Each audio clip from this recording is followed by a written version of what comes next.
At a recent town hall in Iowa, Senator Joni Ernst made a comment that left a lot of people, including myself, in shock and wondering how we've gotten to a point where politicians feel so brazen and so open about their lack of concern for the people that they were elected to represent.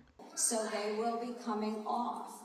So people are not, well, we all are going to die. So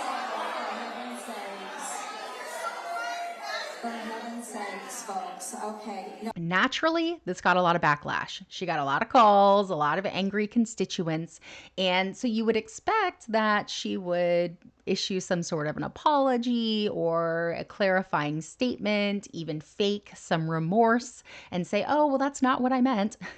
But instead, she doubled down, dug her heels in, and filmed a really bizarre, sarcastic video from a cemetery. Hello, everyone. I would like to take this opportunity to sincerely apologize for a statement that I made yesterday at my town hall. I was in the process of answering a question that had been asked by an audience member when a woman who was extremely distraught screamed out from the back corner of the auditorium, "People are going to die." And I made an incorrect assumption that everyone in the auditorium understood that, yes, we are all going to perish from this earth. So I apologize.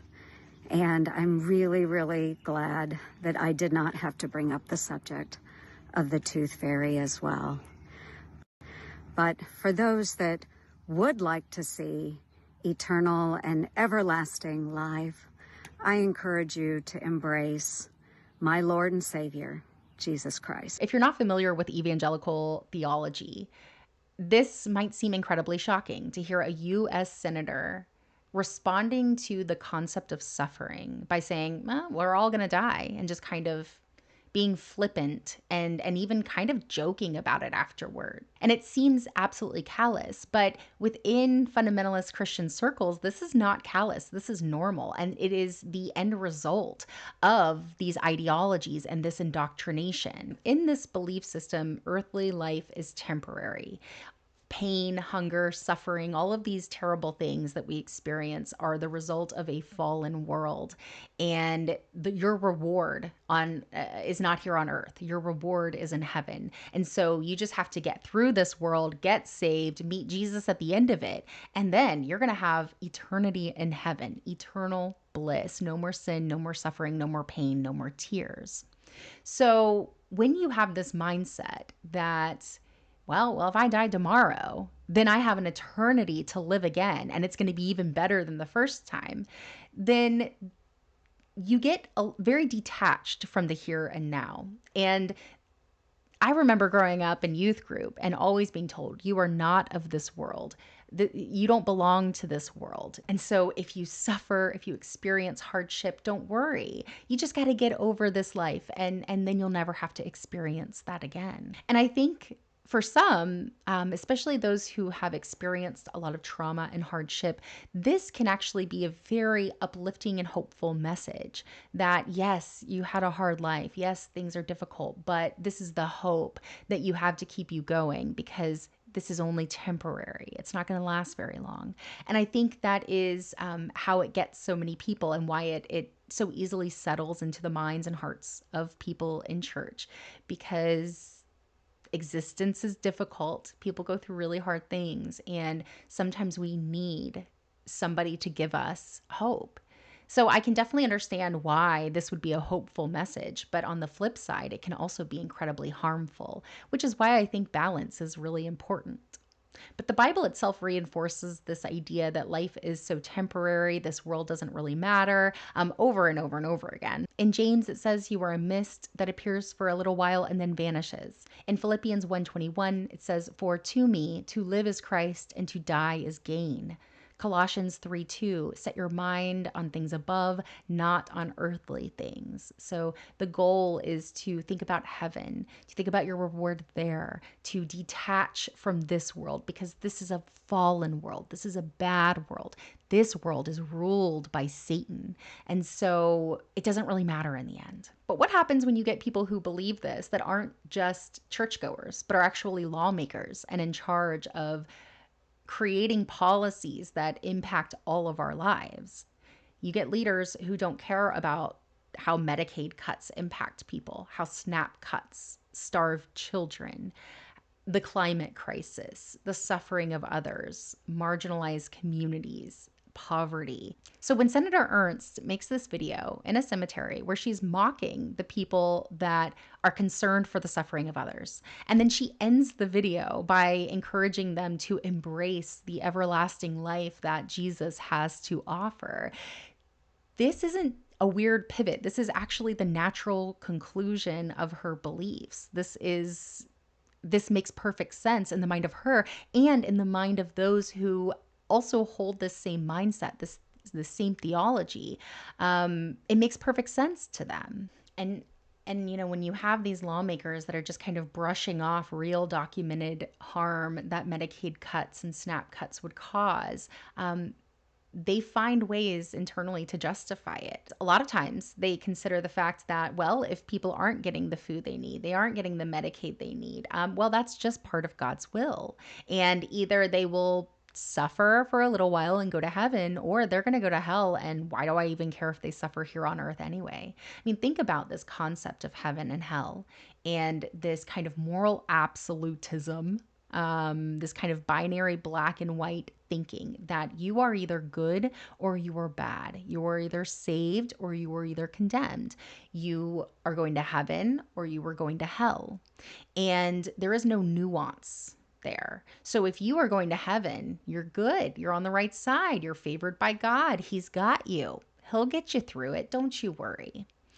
If you are going to hell, you are condemned already. You are bad, you are evil, and you are deserving of whatever you get. You are deserving of your suffering. So you can see how it's justified. The suffering can be justified no matter who it is. Even if they're a child who is hungry, they can find a way to justify it in their mind because they believe that their God is either so good that he'll take care of the child, or God is so just that he will give the child what they deserve, and the child gets what they deserve.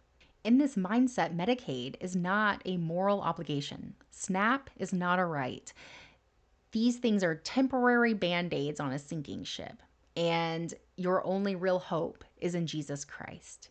And so when I look at it from the perspective of a former evangelical, someone who would have wanted people to come to Jesus, there's this really, really strange thought process within Christianity that you almost want people to suffer. You want people to get to the last line and need help, because that's when people will turn to Jesus and realize how badly they need the help of God. And it's really messed up. It's a really bizarre way of thinking. I remember when I left home, I had family members that told me, I prayed for you to drink alcohol and get so sick and get as sick as you could get so you'd never drink it again. I prayed for you to fall on your face and to fail so that you would come running back to Jesus. These are real things that they said to me when I left home, because in their minds, I needed Jesus. That's at the end of the day, that's all that mattered. This life doesn't matter. My own wants and happiness don't matter. And even if I have to suffer to get me to that point, it's for the greater good. Historically, people vote for Christians because they believe that Christians stand on the moral high ground. I have been a public atheist for many years, and I've consistently been accused of having no meaning or purpose or no justification for my morality. And people often assume that because I don't believe in God and I don't believe in heaven, that I couldn't possibly be a moral or ethical person. And so they don't trust me. But I would argue that it is the one who doesn't cling to a concept of eternal bliss and an afterlife that will care most about their life here on earth and the things that they do and how it impacts others.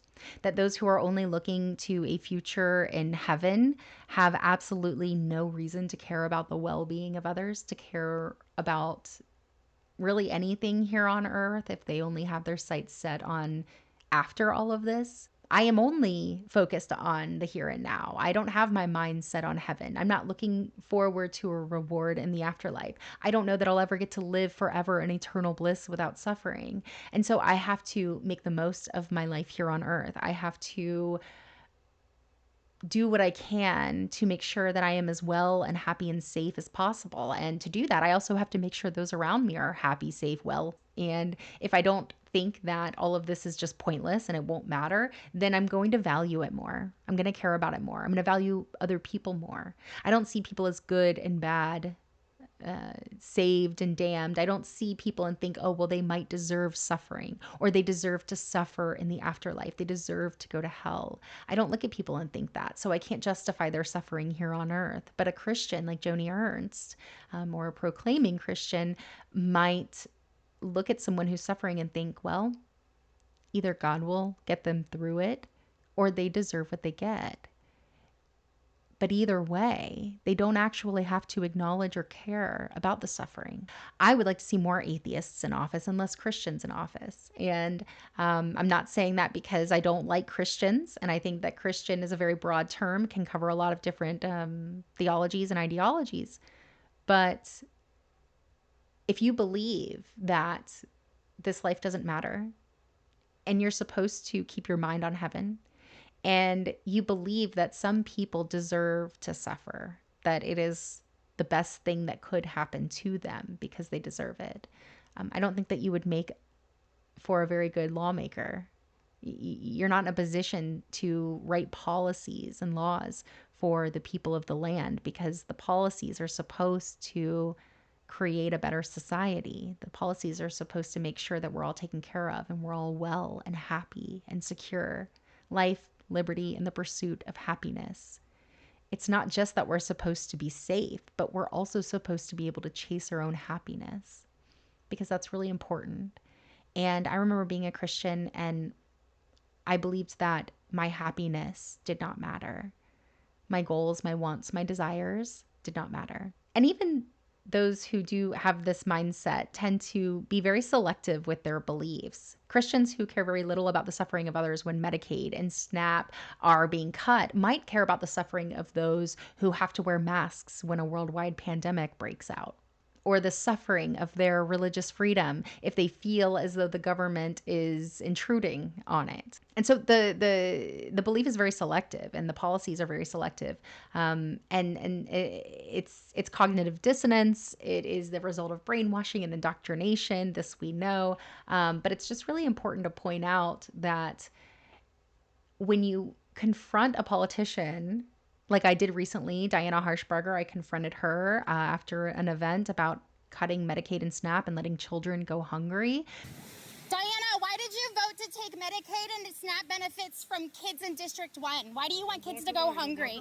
Why do you want kids to go hungry? Why did you vote to take Medicaid and SNAP? I take your silence as a stance that you don't care about the people of District 1. You don't care about them, Diana. You don't care. When you confront them about that, they can shrug it off and laugh and smile and think that it's just the funniest thing. But the moment that there is perceived suffering for those that are on their side or those that are on their that vote for them or vote like them, then that's when suffering is a problem, and that's when they actually want to combat it. But it's usually not suffering at all, and it's usually just a difference of religious or political opinion. But if they were consistent with the attitude that we're all going to die, so why does it matter, then they would never vote. They would never take action. They would never care about policy relating to guns or abortion or religious freedom. They would never form policy related opinions. They would just exist, and they would just be, and they would wait for death, because that's all it is, right? That's what you do. You just live, you wait to die, and then you get to live in eternal bliss. Why do you care at all what happens here? I think it's just really important that we consider how these beliefs impact people, how they impact the policies that are being made. Do we really want to elect people into office that believe that at the end of all of this, some people are going to go to hell and suffer forever, so their suffering doesn't really matter here on earth? Do we really want to vote people in that are supposed to keep their mind on heavenly things, that believe that this life is just a vapor and that suffering can actually be a good thing for righteousness' sake, for Jesus, that it could be God's will, And if suffering is God's will, then why would they interfere with that? Why would they create policies that would combat that? It's very inconsistent. It's all over the place, and it really only serves them and the religion. But a lot of people participate in this and perpetuate it subconsciously. They don't do it intentionally. And so it's always really hard to know if someone is just being evil or if somebody's being influenced by bad ideologies. And you really never know. You really never know. But it doesn't really matter when the policies themselves are harmful. And so we should be calling it out. And, we should be smarter in our approach to electing representatives to office and making sure that we get people in that are most concerned about the well-being, safety, and happiness of those they are elected to represent. Because that's what matters most. That is the whole point of their job. They're not there to be our authority. They're not there to line their pockets. They shouldn't be. They're not there for the president. They are there for us. They are elected representatives. They are public servants, and it is their job to do what is best for us, not for them, not for anybody else, but us. And they can't do that if they don't even see all of us as worthy of being well and happy and safe. If they don't see all of us as being worthy of not suffering, of food, of healthcare, things that keep us safe and well and happy, if we don't even deserve that in their eyes, they shouldn't be representing us. And I just hope we see more atheists, agnostics, progressive Christians, maybe. Universalists would be great. Those who believe everybody goes to heaven and everybody's forgiven, that would be great. But if you have someone who really does truly, genuinely believe in their heart that most people, because narrow is the gate, they say, most people are bad and evil and sinful, and only a few are going to go to heaven and a few deserve good things, and that at the end of their life they're going to get good things, so it doesn't really matter if they suffer here. If somebody believes that, what kind of policies are they going to make and support? How are they going to serve their community? How are they going to treat their constituents? What are they going to think about their constituents? Probably not anything good, nothing that benefits us. And corruption, I think, grows and festers in environments like that. We have to think more deeply about these things, really consider the things we're taught, the indoctrinated ideologies that seep in there, whether it be in church, through media, just through living in this society that is deeply Christian, deeply religious. It's important that all of us really consider the things that we believe, our perspective, the way we see the world, and ask ourselves regularly, do I believe this? Is this what I think? Or was this put on me by someone else? And why? Who does it benefit? Does it benefit them or does it benefit me? And is it true? Most importantly, because we could talk all day long about how harmful this belief in heaven and the afterlife is and these policies that these politicians make because of it. But they haven't even proven that it's true. Joni Ernst can't prove to you that Jesus gives everlasting life. They can't prove that heaven exists, hell. They can't prove the God of their Bible. None of this has been proven to be true. None of it is rooted in fact, and it's all rooted in very ancient ideologies from a very different time and place that has nothing to do with our modern times and shouldn't be applied to our modern times. And I mean, we shouldn't have people running our country that are pushing things that aren't true or have yet to be proven to be true. But additionally, if those things that they are pushing haven't been proven and are causing harm, that is really something we need to consider, and we need to make sure we're not putting people in office that hold that mindset and don't care about the suffering of the people of their district, because what is the point of being elected to represent an entire body of people that you don't even care if they suffer?